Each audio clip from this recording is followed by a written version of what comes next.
मला भाकरी लाभली, अभिमाची मला भाकरी लाभली गौतमाच्या पदी.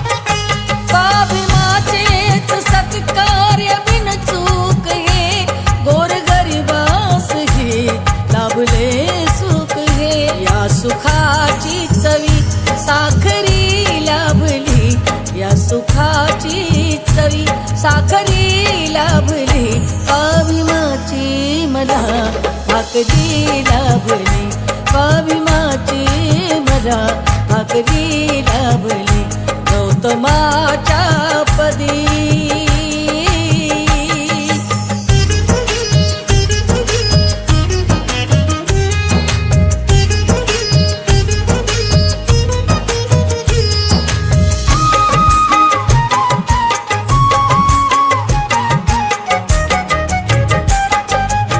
सर्वांना मैत्रीपूर्ण जय भीम.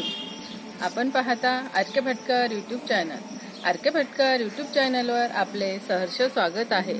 असेच आमचे नवनवीन व्हिडिओ आवडल्यास आमच्या चॅनलला लाईक करा, कमेंट करा, शेअर करा आणि सबस्क्राईब करायला विसरू नका. सर्वांना मैत्रीपूर्ण जय भीम. सर्वांना जय भीम.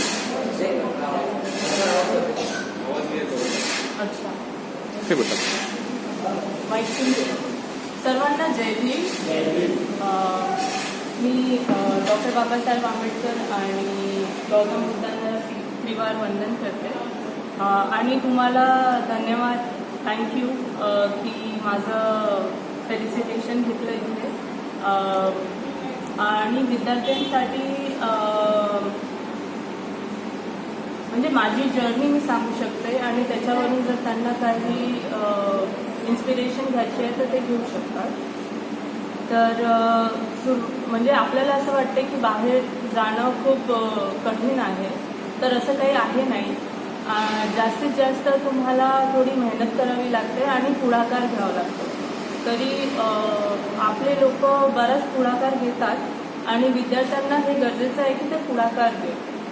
तर तुम्हाला जेव्हा तुम्ही अप्लाय करता तर अप्लाय करताना तुम्हाला 3-4 गोष्टी लागतात आणि त्या जर तुम्ही प्रिपेअर केल्या चांगल्याने तर मग तुमचं ॲडमिशन होऊन जाईल.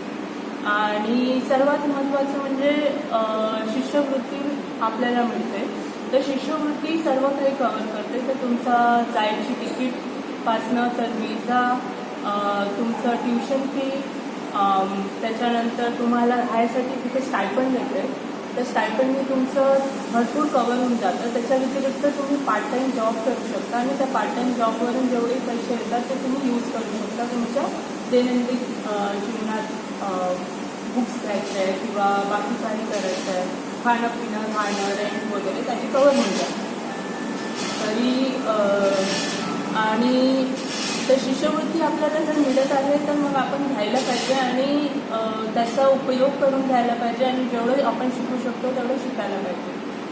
माझी ॲडमिशन युनिव्हर्सिटी ऑफ वॉशिंग्टनमध्ये सिॲटलमध्ये झाली होती आणि तिथे मी 2 वर्ष माझं masters in human centre design and engineering हा कोर्स केला. तरी या कोर्समध्ये जे तुम्ही माईक बंद आहे जमलं ठीक आहे जमलं. सर्वांना ऐकू येतं ना? हां. तर माझा 2 वर्षाचा कोर्स मी केला आणि तिथे जसं आपले लोक इथे आपली भरपूर मदत करतात तसे आपले लोक विदेशातील खूप सारे आहे आणि ते पण खूप मदत करतात. तरी मी त्यांच्या कॉन्टॅक्टमध्ये तेव्हा आली जेव्हा मी BAWS.in म्हणून एक वेबसाईट आहे ज्याच्यावर बाबासाहेब आंबेडकरांचे जेवढेही पुस्तकं आहेत, जेवढेही ग्रंथ आहेत, जेवढे त्यांचे स्पीचेस आहेत ते सर्व एका जागी अवेलेबल आहे आणि त्याच्यावर तुम्ही ते वाचू शकता. आणि ऐकू शकता. तर तुम्ही जर तुमच्या फोनवर सर्च केलं BAWS.in तर तुम्हाला ती वेबसाईट उघडेल आणि त्याच्यावर तुम्ही हिंदी, इंग्लिश, मराठी, गुजराती वेगळ्या वेगळ्या भाषेमध्ये बाबासाहेबांचे जेवढेही ग्रंथ आहेत ते वाचू शकता. आणि जर तुम्हाला वाचायला कंटाळा येत असेल तर तुम्ही ते ऑडिओ बुक प्ले करून ऐकू शकता. तुमच्या दैनंदिन कामामध्ये काम करत आहे आणि तुम्ही ते ऐकत राहू शकता. तर या प्लॅटफॉर्मवर मी काम केलं तेव्हा माझं कॉन्टॅक्ट तिथल्या लोकांशी आला आणि तेव्हा मला माहीत पडलं की असे आपले लोक भरपूर आहेत. त्याच्या व्यतिरिक्त अनुप सर म्हणून नालंदाचे एक सर आहे ज्यांनी चळवळ सुरू केली आहे, जे आपल्या मागासवर्गीय विद्यार्थी आहेत त्यांना ते भरपूर मदत करतात. त्यांना ते या लायक बनवतात की ते चांगल्या एक नंबरच्या जे इन्स्टिट्यूट आहे, जे टॉप लेवलचे इन्स्टिट्यूट आहे इंडियाचे किंवा विदेशाचे, तिथे ते त्यांना जाण्यालायक बनवतात. तरी त्यांनी सुरुवात असंच आपल्या एक छोट्या विहारात केली आणि त्याच्यानंतर आता ते खूप मोठा कॅम्पस बनवत आहे जिथे ते 300 विद्यार्थी आणि 300 विद्यार्थिनीसाठी रेसिडेन्शियल कॅम्पस बनवत आहे. तर तिथे जे विद्यार्थ्यांना राहायला अभ्यास करायला सोय नाही भेटत ते तिथे जाऊन राहून 3 ते 4 महिने शिकू शकतात आणि स्वतःला या लायक बनवू शकतात की ते जे मोठे इन्स्टिट्यूट आहे त्यांची जी परीक्षा होते, इंटरव्ह्यू होते ते क्लिअर करू शकतात. तर मी त्यांच्या कॉन्टॅक्टमध्ये जेव्हा आली तेव्हा मला माहीत पडलं की मी पण बाहेर जाऊ शकते. माझ्या म्हणजे मी NIT मध्ये होती, तर NIT मध्ये होती तर जवळपास माझ्यासोबत जेवढे विद्यार्थी होते त्यामध्ये भरपूर जण बाहेर गेलेले होते. पण मी कधी विचार नव्हता केला कारण की आपली परिस्थिती तेवढी चांगली नव्हती.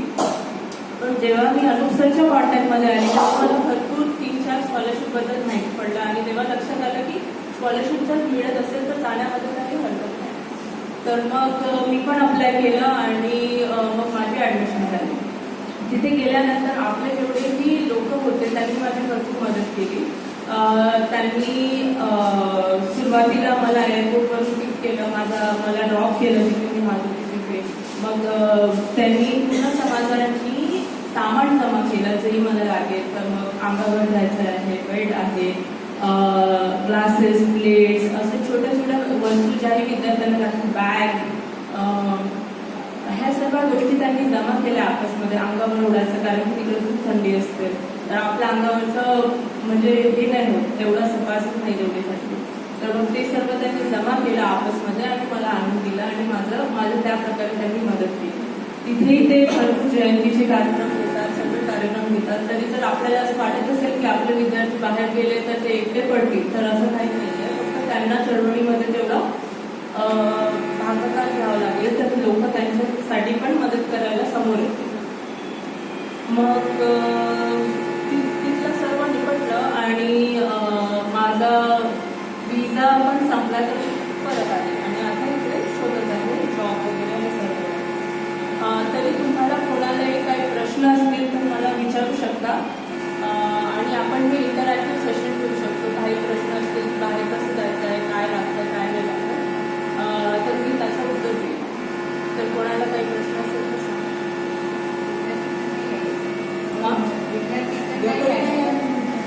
आम्ही याच्या आधीची आमची एक अजून स्टुडंट आहे ती मेलबर्न युनिव्हर्सिटी ऑस्ट्रेलियाला गेली तर आम्ही तिचा सत्कार केला होता. तर तेव्हा आम्ही हा सेशन घेतला आहे इथे.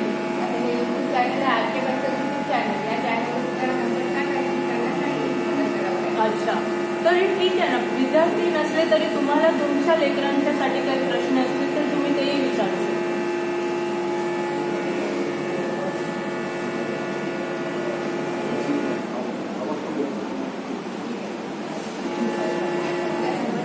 काय प्रश्न आहे बघा.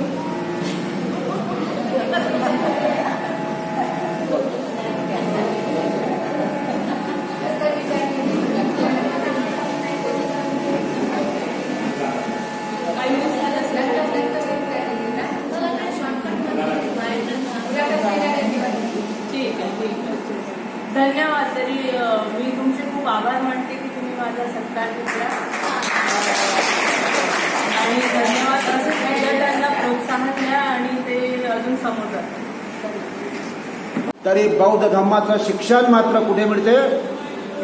ते बौद्ध विहारामध्येच मिळते. आणि म्हणून आमच्या मुलांना विहाराकडे आणण्याचा प्रयत्न हा झालाच पाहिजे. नाहीतर एक पिढी आमची चालली गेली. तिच्या वडिलांनी समर्पित जीवन केलं भारतीय सैन्यामध्ये देशासाठी. उद्याला दीक्षा मोठ्या पदावर जाईल. मोठ्या पदावर गेल्यावर काय होईल की हळूहळू वैभव येईल, श्रीमंती येईल आणि हळूहळू मुख्य उद्देश आपल्या बाजूला पडेल. कोणता? पहा, आपल्या अमरावती शहरामध्ये सर्वात जास्त अधिकारी कुणाचे असतील तर ते आपले अधिकारी आहेत.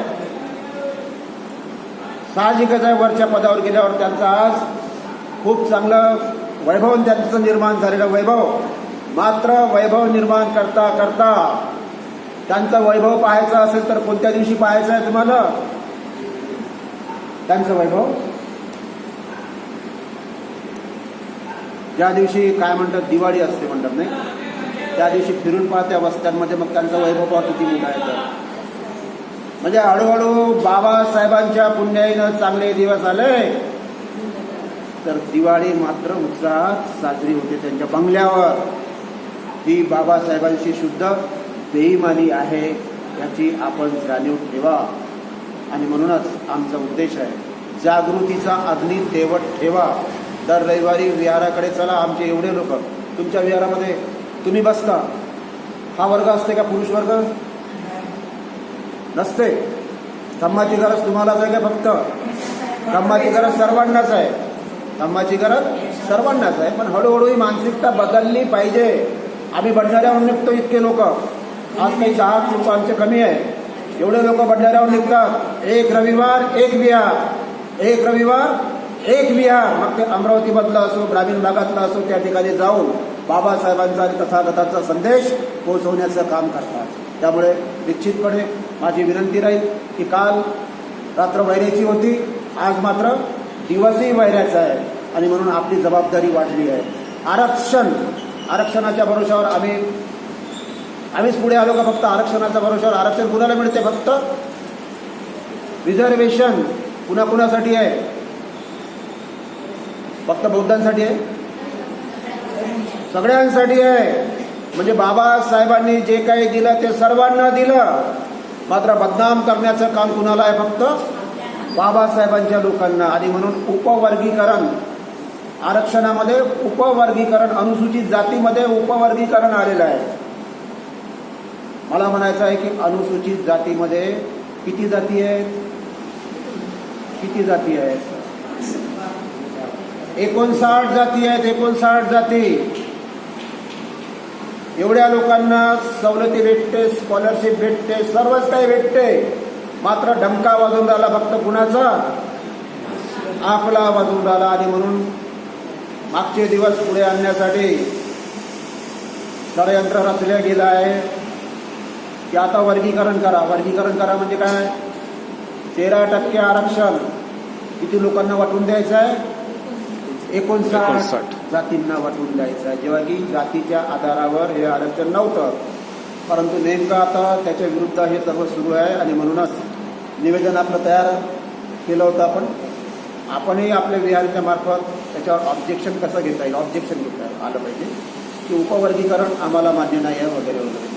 त्याची एक आपल्याकडे हे आहे ना सर, कुणाला पाठवायचं आहे म्हणून ते लिंक आहे ना, लिंक यांच्या मोबाईलवर पाठवा. कारण की विद्यार्थी आहेत, त्यांना ताबडतोब ते समजेल ऑब्जेक्शन कसं घ्यायचं आणि पाठवायचं म्हणून. ती लिंक जर मिळाली, आताच मिळाली तुम्हाला ती लिंक, त्या लिंकवर नक्कीच आपल्या विहाराचे जेवढेही लोक आहेत त्यांनी त्याच्यावर ऑब्जेक्शन नोंदवा. कारण की ही काळाची गरज आहे. आणि म्हणून मी तुम्हाला विनंती करेन की आपण या वंदनेच्या माध्यमातूनच निर्माण झालेल्या प्रश्नांवर देखील चर्चा झाली पाहिजे. बाबासाहेबांचं जीवनमान आतापर्यंत कसं होतं ते आमच्या चंद्रसेन गजबे यांनी सांगितलं आहे. एकंदरीत आज आम्हाला जे काही भेटलं ते सहज भेटलं नाही. आमची एक पिढी बर्बाद झाली. बाबासाहेबांचे रमाईचे 4 लेकरं मातीत गाडावे लागले. कशा अभावी? बॅरिस्टर साहेबांची 4 लेकरं मातीत गाडावी लागली. कशामुळे? औषधाला पैसे नसल्यामुळे. असं उदाहरण एकतरी आहे का की बॅरिस्टर साहेबांच्या लेकरांसाठी औषधीला पैसे नाही म्हणून? पण हे अनुभवलं बाबासाहेबांनी, रमाईंनी. मात्र त्यांना एक आनंद त्यांनी सांगितलं. कोणता आनंद झाला की त्यांचे 4 मुलं मातीत गाडले, त्याचं दुःख झालं. मात्र त्याच वेळेस त्यांनी 9 कोटी लोकांसाठी जे काय होतं ते केलं याचा त्यांना आनंद वाटला. ते बोलायला खूप चांगलं वाटतंय की नाही बाबा, बरोबर आहे. पण ज्याचं जडते त्यालाच ते कळते. आणि म्हणून थोडंसं आमची विनंती राहील या दिशेने आपण काम केलं पाहिजे. मी एकंदरीत आपलं स्वागत करताना नक्कीच म्हणेल की आपणही बाबासाहेबांच्या संस्थेबद्दलही माहिती नाही आपल्याला. मी तुम्हाला सरळ सांगतो, हे विहार कोणतं विहार आहे? संघरत्न विहार आहे. कुणाचं विहार आहे हे? कुणाचं विहार आहे? तुमचं आहे असं म्हणू आपण थोड्या वेळासाठी, बरोबर आहे? ठीक आहे ना, चांगली गोष्ट आहे. इथे तुम्ही इतके लोक बसले, तुम्ही बचत गटाचे किती लोक याच्यामध्ये बसलेले? बचत गटाचे संबंधित लोक आहेत का इथे बसले आपले? तुमचं महिला मंडळ असेल त्याच्या संबंधित लोक आहेत का आपले इथे बसले आहेत?